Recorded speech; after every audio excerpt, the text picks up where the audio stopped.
বলে যখন বিপদে পড়বে আমার স্মরণ করবে, আমি তোমায় মুক্তি দেবো। এই যুক্তিতে আমি এই চাঁদ বাইনার হস্তি পুজো পাবো।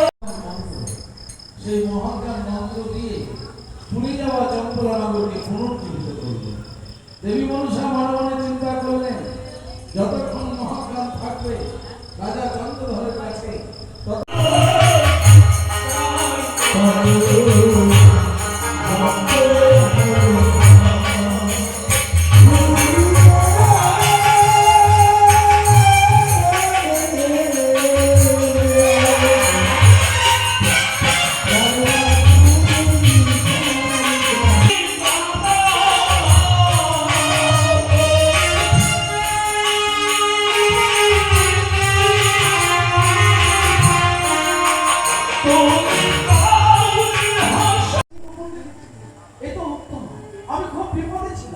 আমি ভাবছিলাম এই রাজসিংহাসনের উত্তরাধিকারী কি হবে ভবিষ্যতে, কে দেখবে আমার চম্পলার সমস্ত প্রজাবৃন্দ।